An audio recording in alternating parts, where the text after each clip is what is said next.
여러분, 솔직히 물어보겠습니다. 요즘 세상이 각박하지 않습니까? 길거리에서 누가 쓰러져 있어도 그냥 지나갑니다. 혹시 사기꾼이 아닐까? 혹시 괜한 일에 휘말리는 건 아닐까? 걱정부터 됩니다.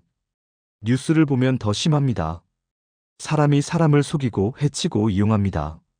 돈이면 다 되고 이기면 장땡입니다. 양심, 그런 거 가지고는 못 산다고 합니다. 아이들을 보면 더 걱정입니다. 게임만 하고 스마트폰만 들여다봅니다. 인사도 안 하고 어른 공경할 줄도 모릅니다. 요즘 애들은 버릇이 없어 하고 한숨만 나옵니다. 그런데 말입니다. 정말 사람의 본성이 악한 걸까요? 타고난 게 나쁜 걸까요? 아니면 세상이 그렇게 만든 걸까요? 460년 전 이황 선생은 이 문제로 10년 넘게 고민했습니다. 그리고 하나의 결론에 도달했습니다. 사람은 태어날 때부터 선하다. 다만 그것을 잊고 살 뿐이다. 이황 선생은 사람에게는 네 가지 선한 마음이 있다고 했습니다. 측은지심, 수호지심, 사양지심, 시비지심. 이것을 사단이라고 부릅니다. 이 네 가지 마음은 누구에게나 있습니다. 어른에게도, 아이에게도, 심지어 악한 사람에게도 있습니다. 다만 가려져 있을 뿐입니다. 그렇다면 어떻게 해야 할까요? 그 마음을 다시 깨워야 합니다. 키워야 합니다. 그러면 사람답게 살 수 있습니다.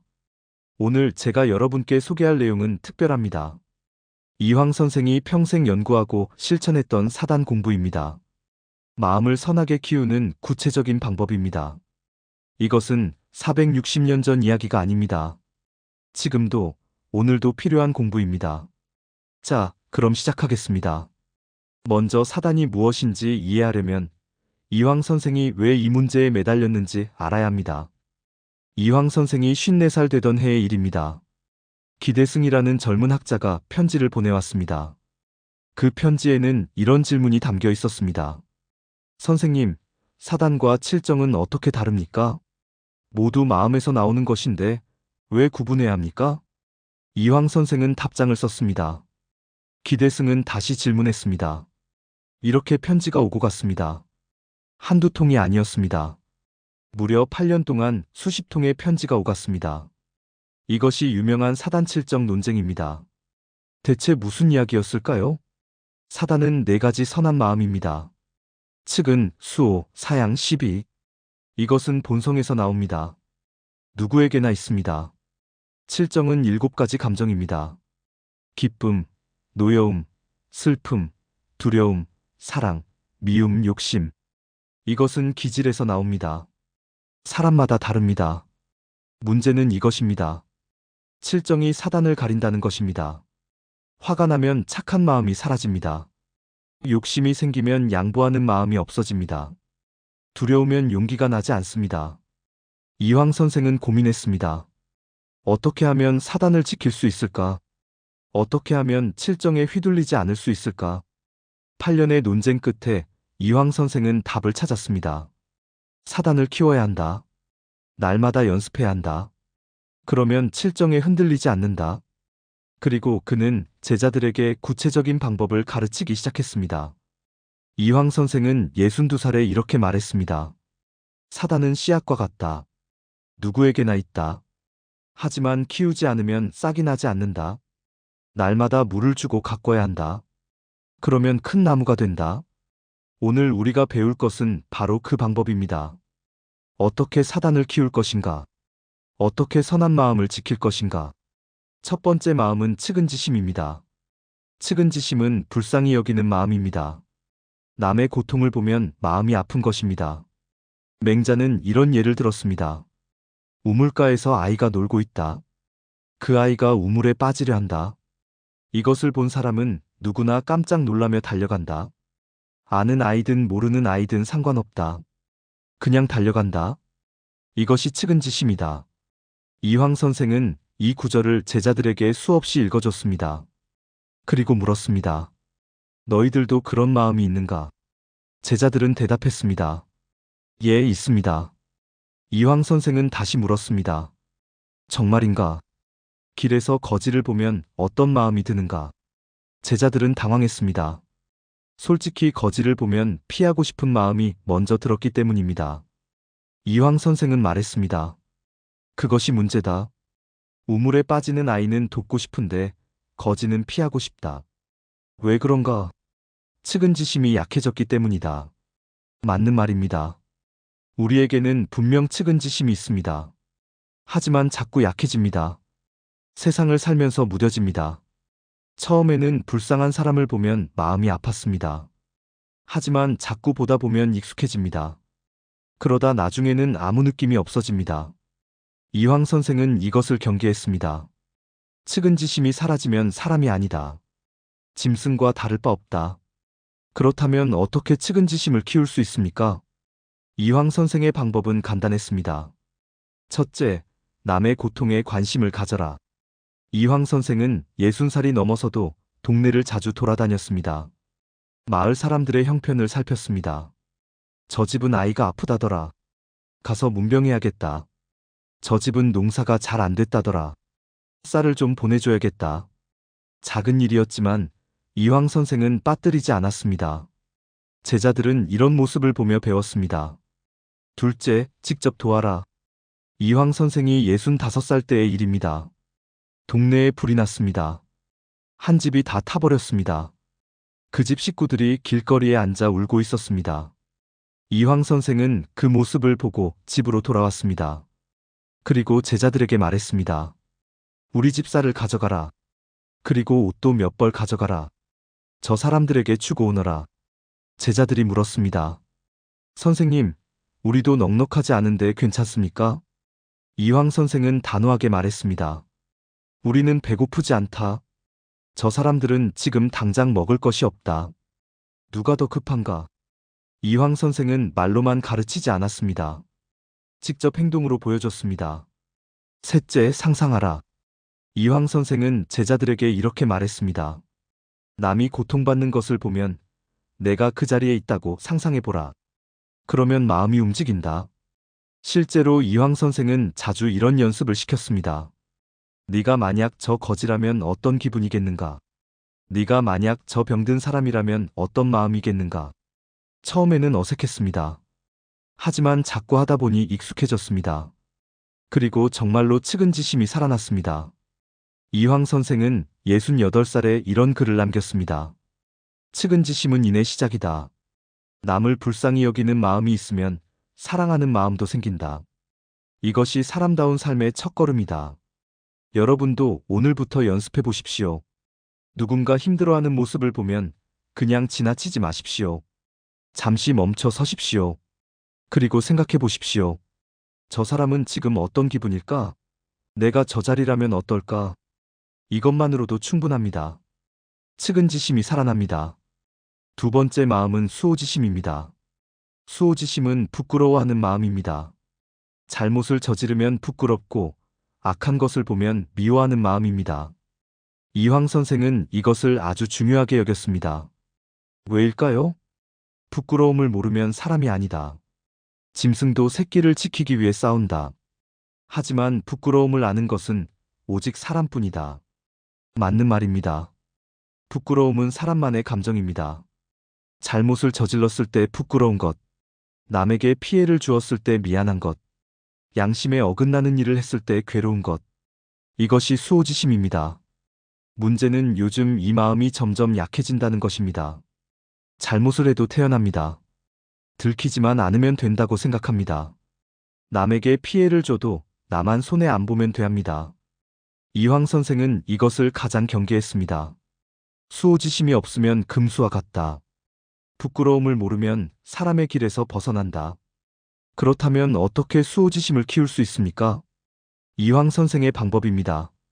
첫째, 매일 밤 자신을 돌아봐라. 이황 선생은 매일 밤 일기를 썼습니다. 그날 한 일을 돌아보며 반성했습니다. 오늘 제자에게 화를 냈다. 필요 없는 화였다. 부끄럽다. 오늘 거짓말을 했다. 작은 거짓말이었지만 역시 거짓말이다. 부끄럽다. 사소한 일도 놓치지 않았습니다. 작은 잘못도 부끄러워했습니다. 제자들도 이렇게 하도록 했습니다. 매일 밤 그날을 돌아보고 잘못한 일을 적도록 했습니다. 처음에는 별로 쓸 게 없었습니다. 나는 잘못한 게 없는데 하고 생각했습니다. 하지만 자세히 돌아보니 많았습니다. 거친 말, 나쁜 생각, 불친절한 행동. 하나씩 보이기 시작했습니다. 그러면서 수호지심이 살아났습니다. 아, 내가 이렇게 살았구나. 부끄럽다. 둘째, 남 탓하지 마라. 이황 선생이 58살 때의 일입니다. 한 제자가 와서 하소연했습니다. 선생님, 제가 실수를 했는데 친구가 저를 비난합니다. 너무 억울합니다. 이황 선생이 물었습니다. 실수를 한 것은 사실인가? 제자가 대답했습니다. 예, 하지만 저도 모르고 한 일입니다. 이황 선생은 말했습니다. 그렇다면 누구 탓인가? 친구 탓인가? 내 탓인가? 제자는 할 말이 없었습니다. 이황 선생은 계속 말했습니다. 잘못은 네가 했다. 그런데 왜 친구를 원망하는가? 그것이 문제다. 잘못을 인정하고 부끄러워해야 한다. 그것이 수호지심이다. 우리는 자꾸 남 탓을 합니다. 내 잘못인데도 변명을 찾습니다. 환경 탓, 상황 탓, 남 탓. 그러면 수호지심이 사라집니다. 셋째, 작은 악도 피하라. 이황 선생은 제자들에게 이렇게 가르쳤습니다. 큰 악만 악이 아니다. 작은 악도 악이다. 작은 거짓말, 작은 욕심, 작은 게으름. 이런 것들을 경계해야 한다. 제자들이 물었습니다. 선생님, 그 정도는 괜찮지 않습니까? 이황 선생은 단호하게 말했습니다. 작은 악을 용납하면 큰 악으로 간다. 물이 한 방울씩 새면 결국 댐이 무너진다. 작을 때 막아야 한다. 이황 선생은 이것을 철저히 지켰습니다. 작은 거짓말도 하지 않았습니다. 작은 약속도 지켰습니다.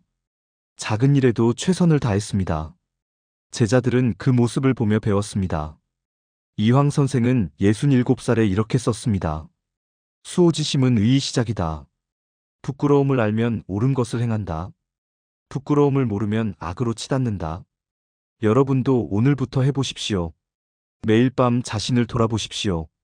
오늘 한 일 중에 부끄러운 일은 없었는지, 남에게 미안한 일은 없었는지. 있다면 인정하십시오. 변명하지 마십시오. 그것이 수호지심입니다. 세 번째 마음은 사양지심입니다. 사양지심은 양보하는 마음입니다. 겸손한 마음입니다. 남을 먼저 생각하는 마음입니다. 요즘 세상은 정반대입니다. 내가 먼저입니다. 내 것을 챙기는 게 당연합니다. 양보하면 손해입니다. 지하철만 봐도 그렇습니다. 자리 하나 차지하려고 다툽니다. 노약자석에도 젊은 사람이 앉습니다. 할머니가 서 있어도 눈 감고 모른 척합니다. 이황 선생이 보면 뭐라고 할까요? 사양지심이 죽었구나. 그래서는 사람이 아니다. 이황 선생에게 사양지심은 아주 중요한 덕목이었습니다. 사양지심이 있어야 예가 생긴다. 양보할 줄 알아야 질서가 생긴다. 겸손해야 조화가 생긴다. 그렇다면 어떻게 사양지심을 키울 수 있습니까? 이황 선생의 방법입니다. 첫째, 작은 것부터 양보하라. 이황 선생의 일상을 보면 놀랍습니다. 밥을 먹을 때도 제자들이 먼저 먹도록 했습니다. 좋은 반찬이 나오면 제자들에게 권했습니다. 길을 갈 때도 먼저 가지 않았습니다. 나이 어린 제자라도 먼저 가게 했습니다. 말을 할 때도 먼저 하지 않았습니다. 상대방이 말을 끝낼 때까지 기다렸습니다. 제자들이 물었습니다. 선생님, 왜 항상 양보하십니까? 이황 선생은 대답했습니다. 양보하는 것이 습관이 되어야 한다. 큰 일에서 양보하려면 작은 일부터 양보해야 한다. 맞는 말입니다. 평소에 안 하던 것을 갑자기 할 수 없습니다. 작은 것부터 연습해야 합니다. 둘째, 공을 남에게 돌려라. 이황 선생이 62살 때의 일입니다. 그가 쓴 책이 크게 칭찬을 받았습니다. 사람들이 말했습니다. 역시 퇴계 선생님은 대단하십니다. 이황 선생은 고개를 저었습니다. 이것은 내 공이 아니네. 선배 학자들의 가르침을 정리한 것뿐이네. 내가 한 것은 아무것도 없네. 제자들은 알았습니다. 그 책은 이황 선생이 10년 넘게 연구한 결과물이었습니다. 하지만 이황 선생은 자신의 공을 내세우지 않았습니다. 또 이런 일도 있었습니다. 제자 하나가 과거에 장원급제했습니다. 사람들이 말했습니다. 퇴계 선생님이 잘 가르치셨기 때문입니다. 이황 선생은 말했습니다. 아니네. 그 제자가 노력한 덕분이네. 나는 아무것도 하지 않았네. 이것이 사양지심입니다. 공을 독차지하지 않는 것입니다. 셋째, 자리를 탐하지 마라. 이황 선생은 높은 관직을 여러 번 제안받았습니다. 하지만 대부분 거절했습니다. 50살의 대사원이라는 높은 자리를 제안받았습니다. 거절했습니다. 55살에 또 제안이 왔습니다. 또 거절했습니다. 조정에서는 이해하지 못했습니다. 왜 마다하는가 영광스러운 일인데? 이황 선생은 답했습니다. 나보다 더 능력 있는 사람이 많습니다. 그들에게 기회를 주는 것이 맞습니다. 결국 55살에 관직을 완전히 그만두고 고향으로 돌아왔습니다. 사람들이 물었습니다. 아깝지 않습니까? 이황 선생은 말했습니다. 전혀. 이제 내 차례가 아니네. 젊은이들이 일할 차례일세. 이것이 진짜 사양지심입니다. 자리에 연연하지 않는 것입니다. 이황 선생은 69살에 이렇게 썼습니다. 사양지심은 예의 시작이다. 양보할 줄 알면 다툼이 없다. 겸손하면 모두가 편하다. 여러분도 오늘부터 연습해 보십시오. 작은 것부터 양보해 보십시오. 지하철에서 자리를 양보하십시오. 식사할 때 좋은 것을 남에게 권하십시오. 대화할 때 상대방 말을 먼저 들어주십시오. 처음에는 손해보는 것 같습니다. 하지만 해보십시오. 오히려 마음이 편해집니다. 네 번째이자 마지막 마음은 시비지심입니다. 시비지심은 옳고 그름을 분별하는 마음입니다. 정의감입니다. 원칙입니다. 요즘 이것도 희미해졌습니다. 그럴 수도 있지. 세상이 원래 그런 거지. 나만 손해 안 보면 돼. 이렇게 생각합니다. 잘못된 것을 보고도 모른 척합니다. 부당한 일을 당해도 참습니다. 원칙보다 이익이 먼저입니다. 이황 선생은 이것을 가장 안타까워했습니다. 시비지심이 없으면 사람이 아니다. 옳고 그름을 모르면 짐승과 다를 바 없다. 이황 선생에게 시비지심은 사단 중에서도 가장 중요한 마음이었습니다. 측은, 수호, 사양은 모두 중요하다. 하지만 시비지심이 없으면 방향을 잃는다. 무엇이 옳은지 알아야 올바른 길을 갈 수 있다. 그렇다면 어떻게 시비지심을 키울 수 있습니까? 이황 선생의 방법입니다. 첫째, 원칙을 세워라. 이황 선생은 평생 지킨 원칙들이 있었습니다. 거짓말하지 않는다. 약속을 지킨다. 남을 해치지 않는다. 부당한 이익을 취하지 않는다. 간단한 원칙이었지만 철저히 지켰습니다. 한 번은 이런 일이 있었습니다. 이황 선생이 56살 때였습니다. 친한 친구가 부탁을 했습니다. 자네 영향력으로 내 아들을 관직에 추천해주게. 이황 선생은 거절했습니다. 자네 아들은 능력이 부족하네. 추천할 수 없네. 친구는 서운해했습니다. 친구 좋다는 게 이런 거 한번 들어주는 거 아닌가. 이황 선생은 단호했습니다. 친구는 친구고 원칙은 원칙일세. 능력 없는 사람을 추천하는 것은 나라에 해가 되네. 결국 그 친구와 사이가 멀어졌습니다.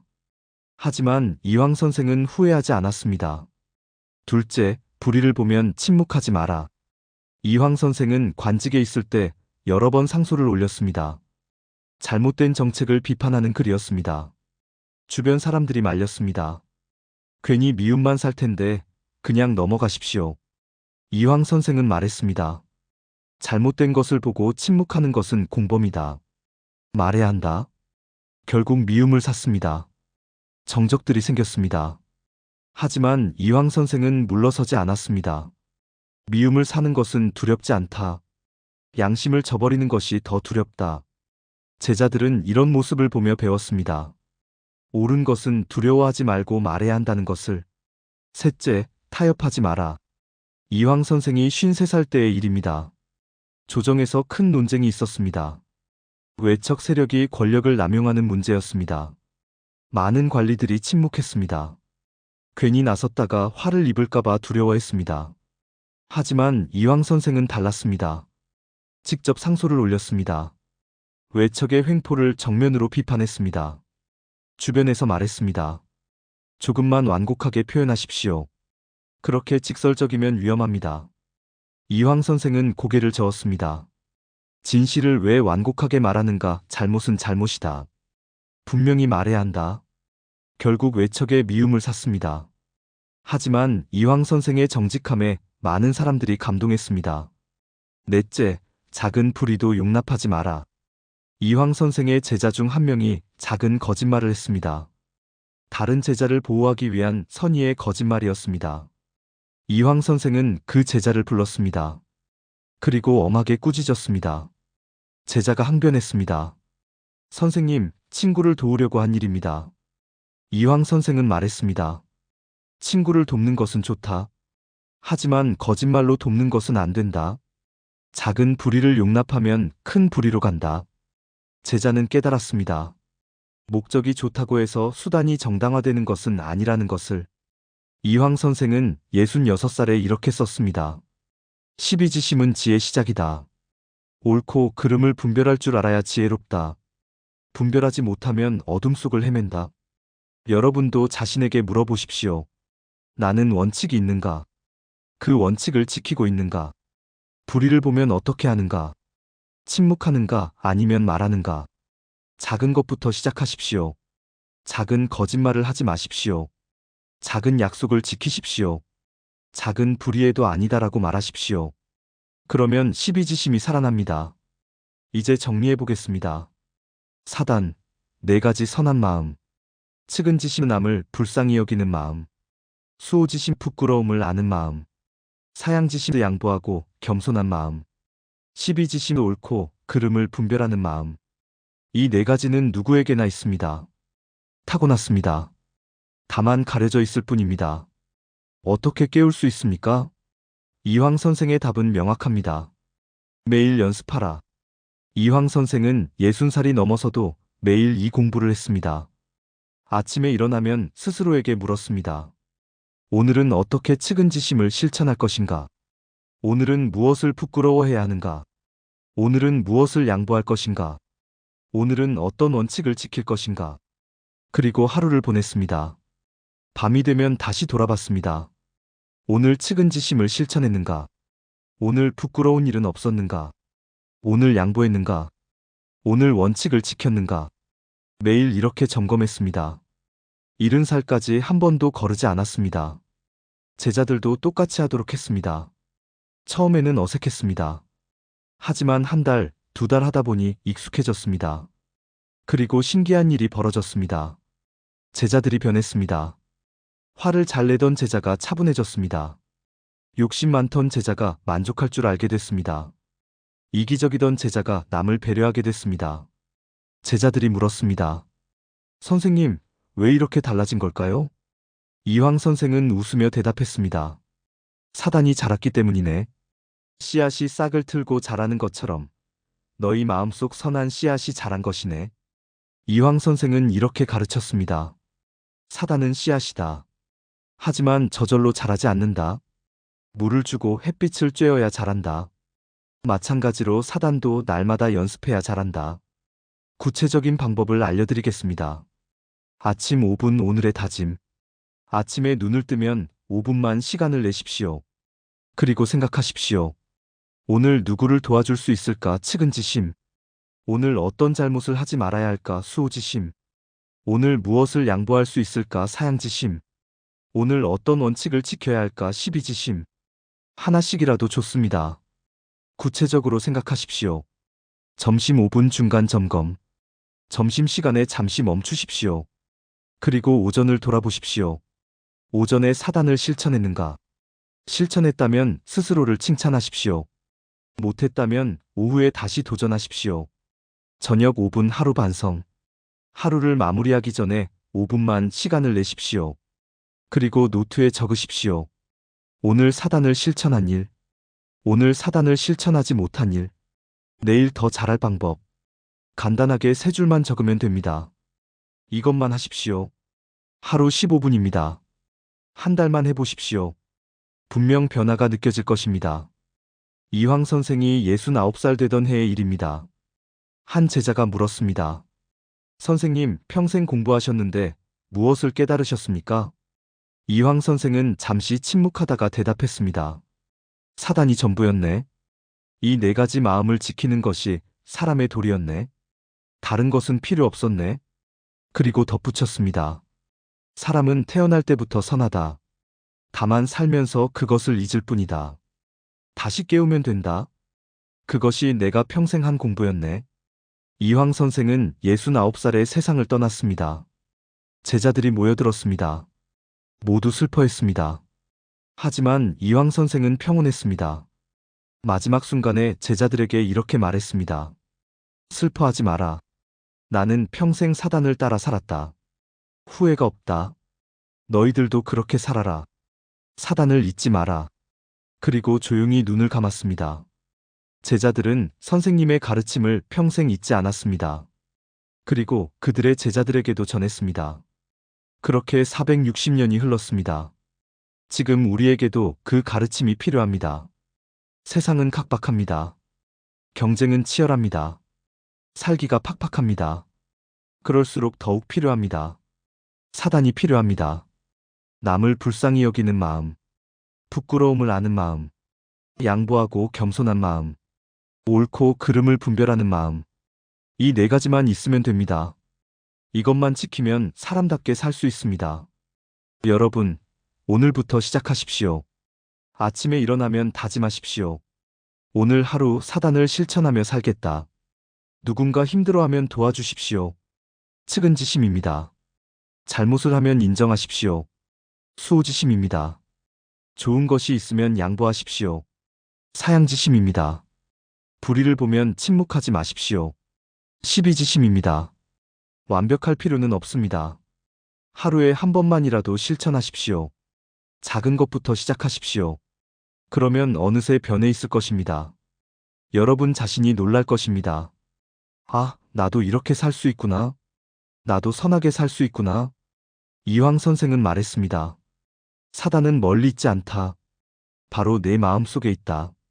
다만 깨워야 한다. 날마다 연습해야 한다. 그러면 잘한다. 큰 나무가 된다. 그 나무 아래 많은 사람이 쉴 수 있다.